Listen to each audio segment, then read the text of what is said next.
Assalamualaikum warahmatullahi wabarakatuh. Perkenalkan, nama saya Khairunisa Salsabila Putri.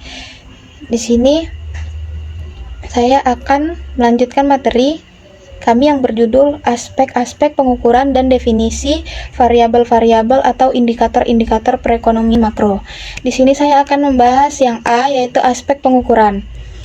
Terdapat dua konsep pokok mengenai pengukuran distribusi pendapatan, yaitu konsep ketimpangan absolut dan konsep ketimpangan relatif.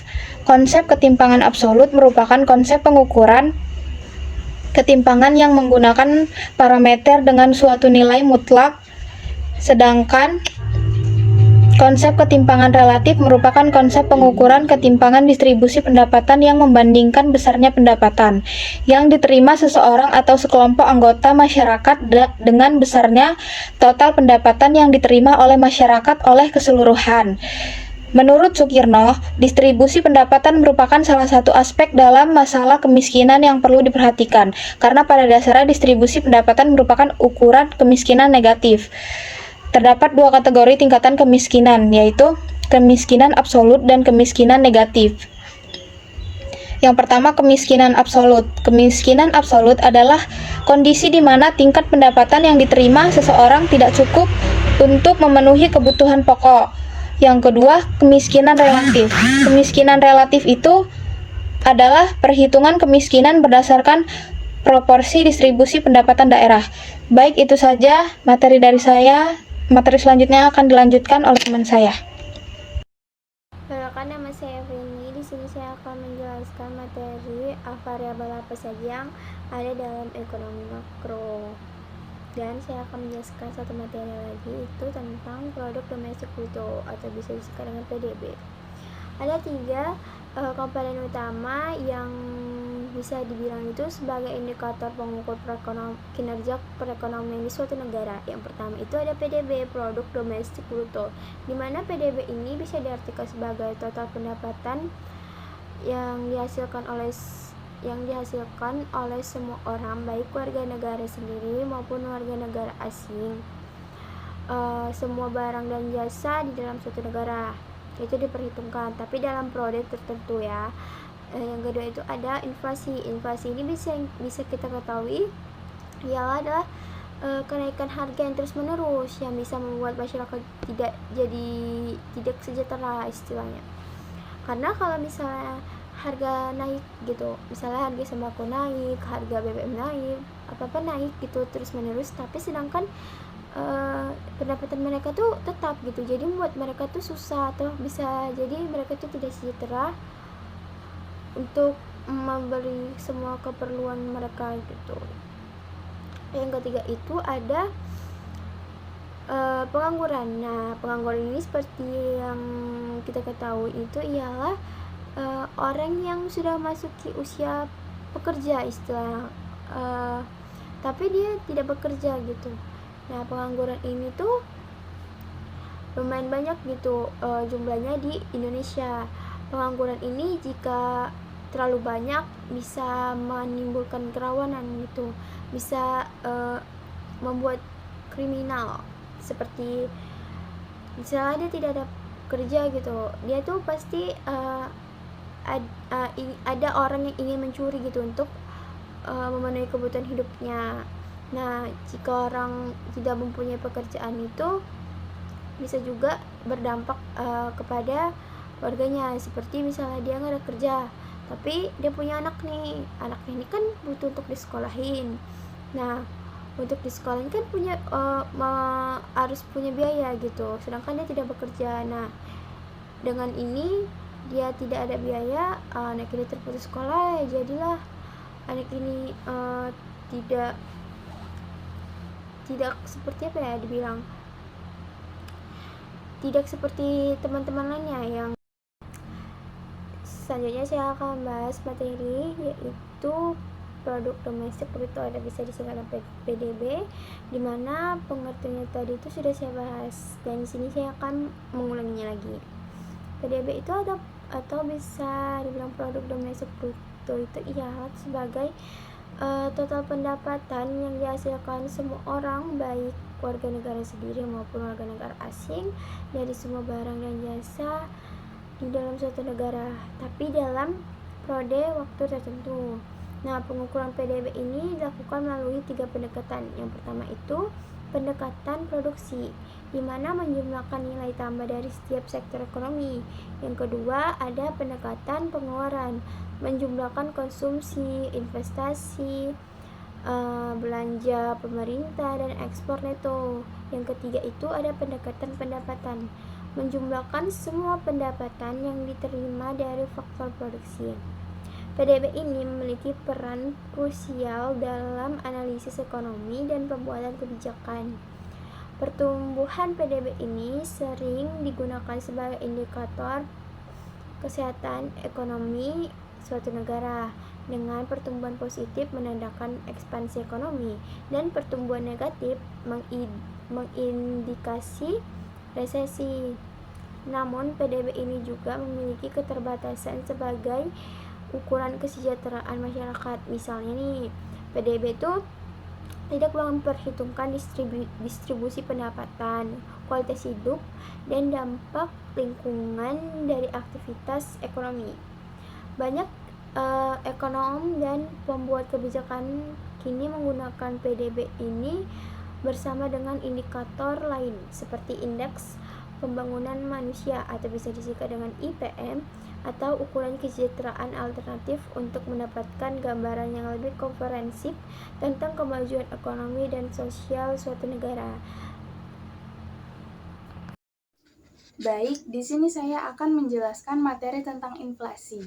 Secara definisi, inflasi adalah kenaikan harga barang dan jasa secara terus-menerus. Inflasi menjadi masalah karena mempengaruhi kemampuan masyarakat untuk membeli barang.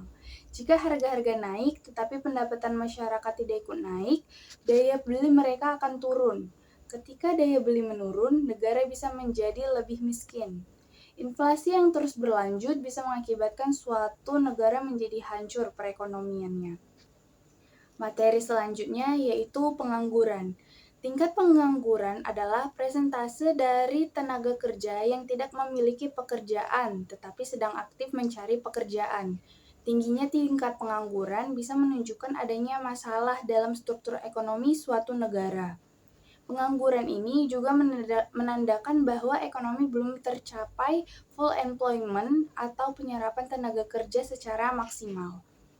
Pengangguran dibagi menjadi beberapa jenis, yaitu seperti 1. Pengangguran friksional.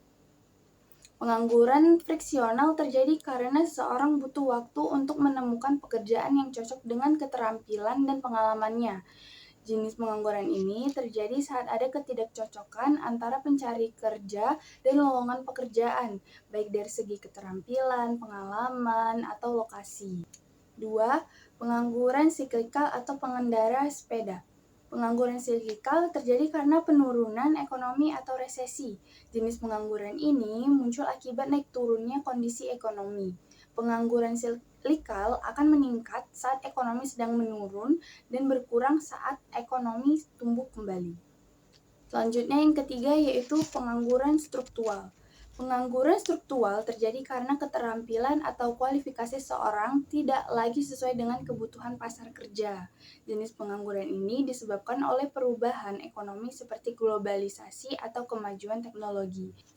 Yang keempat, pengangguran tersembunyi. Pengangguran tersembunyi tidak tercatat dalam data resmi karena orang yang mengalaminya tidak aktif mencari pekerjaan atau bekerja di sektor informal. Jenis pengangguran ini tidak terlihat dalam statistik karena mereka tidak dianggap sebagai pencari kerja aktif. Baiklah, di sini saya akan menjelaskan tentang neraca pembayaran. Neraca pembayaran merupakan informasi keadaan keuangan suatu negara secara umum. Dan apabila negara tersebut memiliki kondisi yang surplus itu berarti negara tersebut memiliki cadangan devisa yang cukup besar.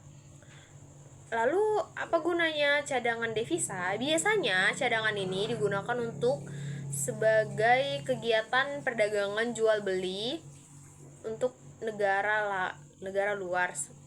Cadangan ini digunakan untuk membiayai impor barang-barang dari luar negeri.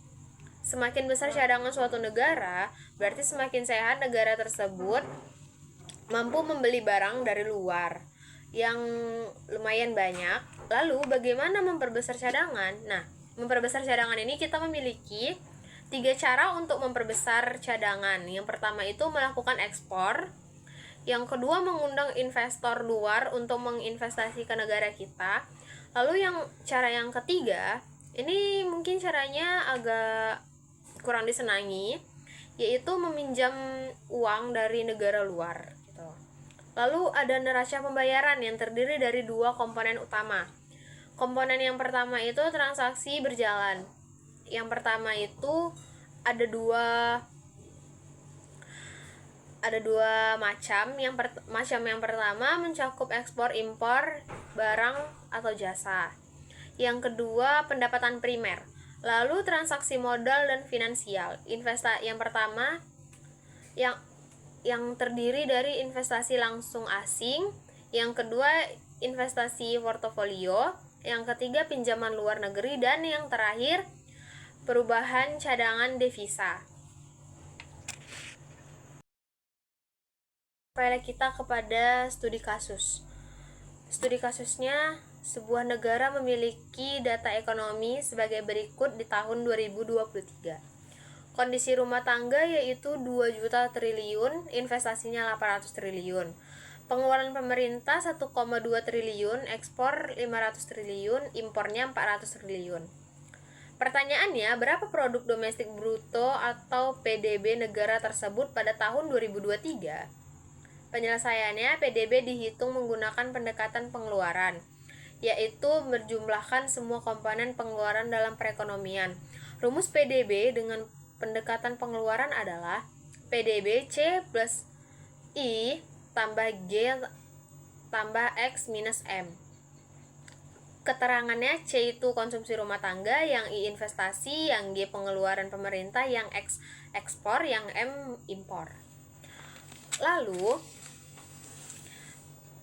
dengan data yang diberikan, konsumsi rumah tangga yaitu 2 juta triliun, investasi I 800 triliun, pengeluaran pemerintah 1,2 triliun, ekspor X sama dengan 500 triliun, dan impor sama dengan 400 triliun. Mari kita substitusikan ke dalam rumus. PDB-nya 2 juta plus 800 ditambah 1,2 ditambah 500 minusnya 400. PDB yang kedua 2 juta triliun tambah 800 triliun plus 1,2 triliun ditambah 100 triliun.